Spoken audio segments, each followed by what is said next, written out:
ये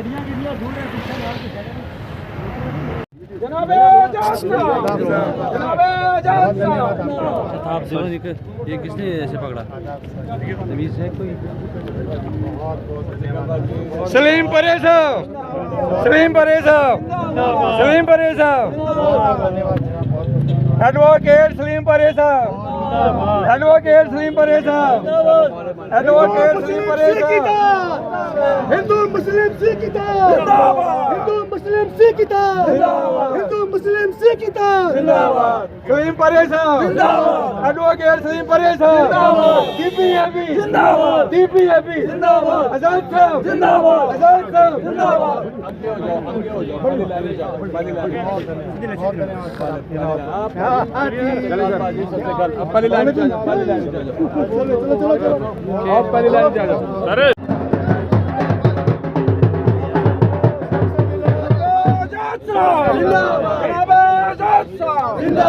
सलीम परेज साहब साहब को भी बुलाओ ना।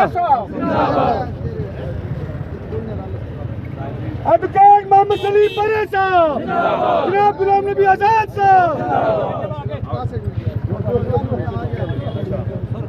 चलो चला जाओगे।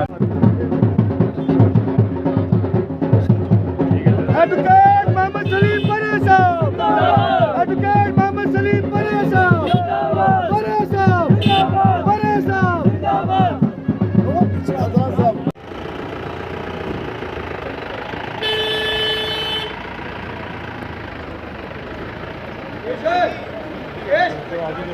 आगे चलते, अब चलते चलो, फोटो लेने चलते चलते।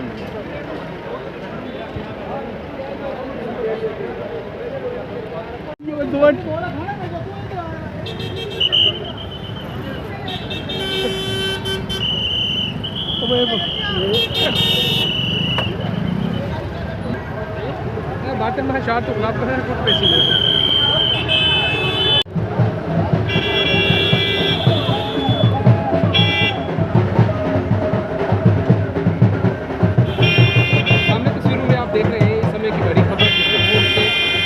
गुलाम नबी आज़ाद साहब का काफिला जिससे कोर्ट में पहुंचा है और आज रोड शो किया जा रहा है और सामने आप देख रहे हैं कि कितनी तादाद में यहाँ पे लोग इस रोड शो में शमूलियत कर रहे हैं और सामने देख रहे हैं सिक्योरिटी के प्रबंध जो हैं वो बहुत। एक महीना पहले ही मैं यहाँ आया था, मंडी वगैरह बाकी जगहों पे रात को भी यहाँ रहे थे, बहुत अच्छी मीटिंगें हुई थी। लेकिन आज इलेक्शन अनाउंस होने के बाद और कैंपेन में हम पहली दफा आ रहे हैं। हमारे साथ हमारे candidate Salim advocate Salim Perez साहब हैं जो हाई कोर्ट के एडवोकेट हैं। उसके साथ साथ हमारी पार्टी के स्पोक्स पर्सन भी हैं और ये इलेक्टेड डीडीसी मेंबर जो बहुत ही मशहूर टूरिस्ट प्लेस है वेरीनाग, डोरू वेरीनाग, वहाँ से हमारे उस कॉन्स्टिट्यूंसी से विधानसभा कॉन्स्टिट्यूंसी में डीडीसी के इलेक्टेड मेंबर हैं। और जनरल सेक्रेटरी ऑर्गेनाइजेशन जो सबसे ज़्यादा महत्वपूर्ण होता है उसकी स्टेट जनरल सेक्रेटरी है। हमारे प्रोविंशियल प्रेसिडेंट एक्स ये भी एक्स कैबिनेट मिनिस्टर हैं, ये जुगल किशोर जी भी एक्स मिनिस्टर हैं और हमारे प्रोविंशियल प्रेसिडेंट हैं।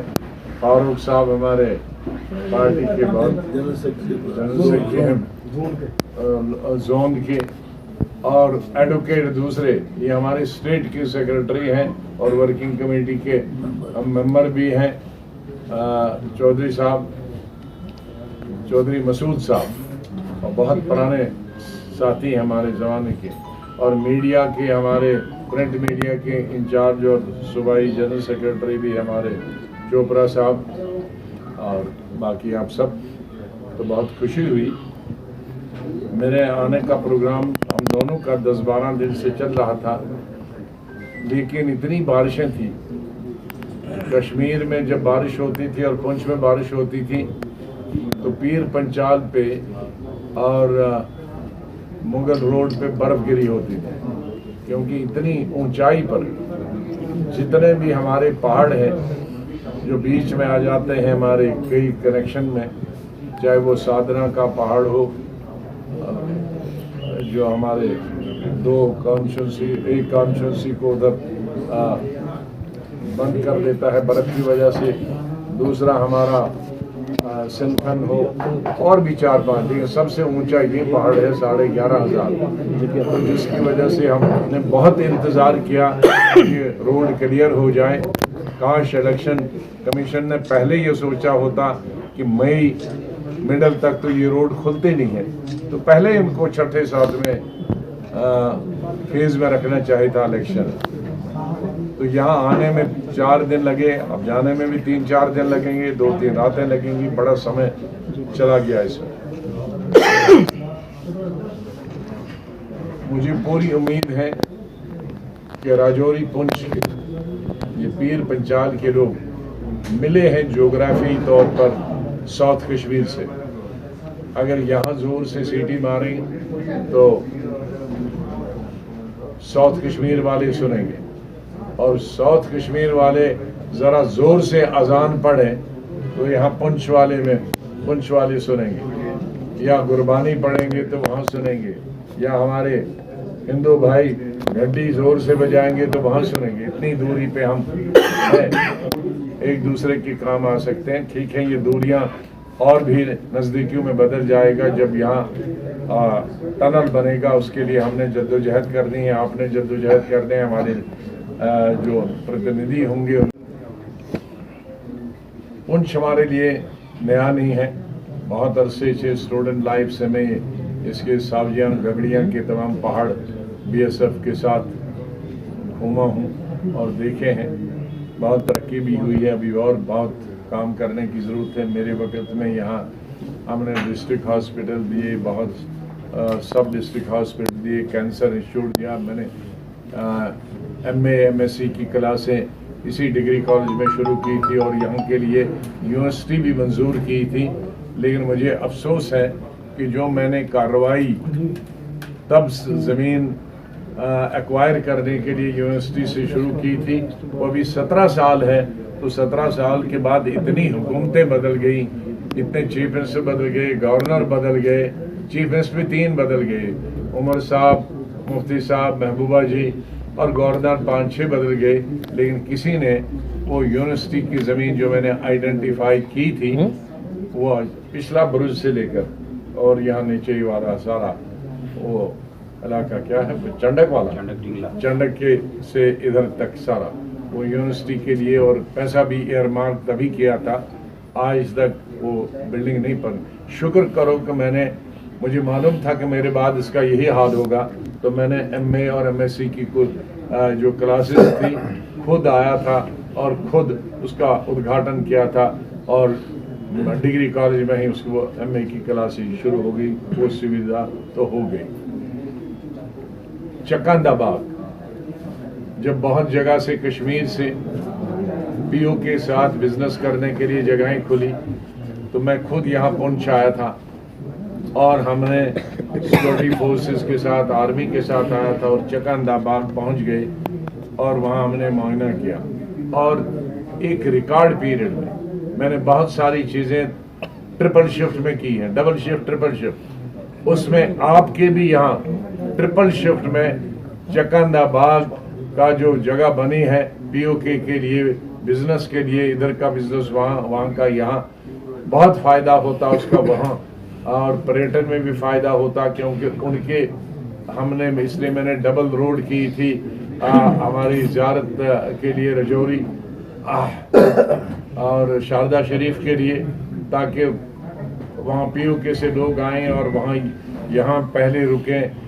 यहाँ नगाली साहब भी जाएं, हमारे सिख भाई भी वहाँ बहुत रहते हैं, वो नगाली साहब जाएं। मुसलमान भाई शहर में भी अपने पुराने भूले बिसरे हिंदू भाई, मुसलमान भाई मिले, और मुसलमान भाई शराज शरीफ नहीं, यहाँ शारदा शरीफ जाएं वहाँ ज़ियारत के लिए। तो एक पर्यटन को भी और व्यापार को भी बहुत फ़रोग मिलेगा। लेकिन दुर्भाग्य से वो सब बंद हो गया।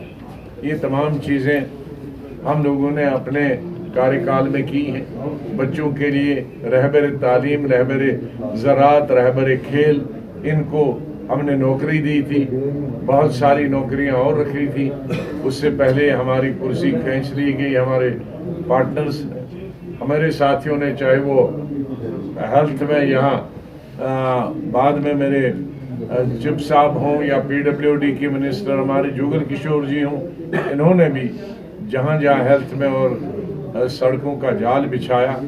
तो हम जो आज वोट मांगते हैं पार्लियामेंट में, हम एक एडवोकेट के लिए, एडवोकेट को मैं अपना 40 साल का पार्लियामेंट का तजुर्बा बताऊंगा और जो भी मांगे यहाँ होंगी, यहाँ से भी आज सौभाग्य से, खुशकिस्मती में सभी लीडरों को जानता हूँ, जो भी सत्ता में आए, मंत्रियों को जानता हूँ हर पार्टी के, उनको उनके पास भेजेंगे। तो आए थे, हम गूंगे बहरे MP नहीं भेजना चाहते हैं। जैसे हमने पिछली दफ़ा जब हमारी स्टेट ली गई, स्टेट को डाउनग्रेड किया गया, 370 को ख़त्म किया गया, 35A को ख़त्म किया गया, तो लोकसभा में कुछ हमारे MPs थे, उन्होंने उफ तक नहीं किया, खड़े तक नहीं हुआ, प्रोटेस्ट तक नहीं किया, वॉकआउट तक नहीं किया। उसमें तो एनर्जी नहीं लगती थी। लेकिन हमने 4 घंटे तो ज़मीन पे धरना दिया और हिंदुस्तान के रिकॉर्ड में किसी भी लीडर अपोजिशन में लोकसभा या राज्यसभा ने 4 घंटे वो ज़मीन पे किसी बिल के खिलाफ बैठा हो और उसके बाद 1.5 घंटा तकरीर भी की। लेकिन बाकी जो चुने गए थे लोकसभा में, जो वाकई लोगों की आवाज़ होते हैं, वो तो चुप बैठे। अब आज कहेंगे इलेक्शन में 370 भी दे दो, स्टेट भी दे दो। अरे लेकिन जिसके लिए चुने गए थे, जहां घर आग लग रही थी, वहां तो मिट्टी तुमने डाली नहीं, वहां तो तुम तमाशा देखते रहे, इसको जलने दो। और आज जलने के बाद कहते आप फायर ब्रिगेड लाओ। अरे उस वक्त तो तुम मिट्टी भी डालते, पानी की बाल्टी डालते तो आग बुझ जाती, लेकिन आग बुझाने में कुछ कम नहीं की। तो मैं नहीं चाहता कि हमारे पार्लियामेंट में, लोकसभा में ऐसे गूंगे बहरे जाएं कि हमारी स्टेट जल रही हो, 370 खत्म किया जा रहा हो, स्टेट को डाउनग्रेड किया जा रहा हो, 35A को खत्म किया जा रहा हो और हमारे MPs चुप बैठे। ऐसे MPs में नहीं चाहता हूं और न ऐसे MPs में हमारे परेशान। जम्मू कश्मीर जैसे हमारा हिंदुस्तान में हर मजहब के लोग प्यार मोहब्बत से रहते हैं। हमारे जम्मू कश्मीर में भी हिंदू मुस्लिम सिख इत्तेहाद की अगर बात करेंगे, एक लीडर ऐसा है जो एक मंबा है इसका, वो जनाब गुलाम नबी आज़ाद साहब है। चाहे वो पार्लियामेंट में जब रहे या जब जम्मू कश्मीर में बहसीत वज़ीर आला रहे, हर तबके के लिए, हर मजहब के लिए काम किया। जो कल हम राजौरी, आज पुंछ में लोगों का प्यार देखते हैं, चाहे वो हमारा हिंदू भाई हो, हमारा मुसलमान भाई हो, हमारा सिख भाई हो, हमारा गुजर भाई हो, हमारा पहाड़ी भाई हो या कश्मीरी भाई हो, ये दर्शाता है कि जनाब गुलाम नबी आज़ाद साहब यहाँ के लोगों के दिलों में हैं। मैं आपके ज़रिए आपके तमाम हमारे जितने भी लोग हैं उनसे ये दरख्वास्त करना चाहता हूँ कि आज हम मजहब के नाम पे, ज़ात के नाम पे, पात के नाम पे वोट ना दें। हम जितनी भी हमारी पॉलिटिकल पार्टीज़ हैं, हम उनकी अचीवमेंट्स जो उन्होंने अचीव किया है जब वो पावर में थे, उस पे वोट दें। हम इमोशंस पे, जज्बात पे वोट ना दें। हम अपने लोगों की नुमाइंदगी जो पार्लियामेंट में करनी है, उस कैंडिडेट का पास्ट भी देखें, उस पार्टी का पास्ट भी देखें। हम कह सकते हैं कि जम्मू कश्मीर में अगर किसी ने नुमाइंदगी जम्मू कश्मीर के लोगों की, वो हमारा लीडर जनाब गुलाम नबी आज़ाद साहब है। और हम अपने लोगों से तवक्को करेंगे कि वो हमें एक मौका देंगे और हम कोशिश करेंगे कि जो तबक्कात हमारी पार्टी, हमारे लीडर जनाब गुलाम नबी आज़ाद साहब और हमारे लोगों की तवक्कात जो हमारी पार्टी और हमारी लीडर के साथ है, हम उन पे खरा उतरेंगे, उनकी आवाज़ बनेंगे, यहाँ के बेरोजगार लड़कों की आवाज़ बनेंगे, यहाँ के मुसलमान, सिख, हिंदू, कश्मीरी, गुजर भाई, पहाड़ी भाई, तमाम लोगों की आवाज़ हिंदुस्तान के ऐवान में बनेंगे और कोशिश करेंगे कि उनकी उम्मीदों पे हम खरा उतरेंगे। आपका कोई भी सवाल हो आप पूछ सकते हैं। शुक्रिया। हमें और हमारी पार्टी, हमारे लीडर को मजबूत करने के लिए बाल्टी याद रखें और बाल्टी के चुनाव पे वोट भी डालें। Thank you very much.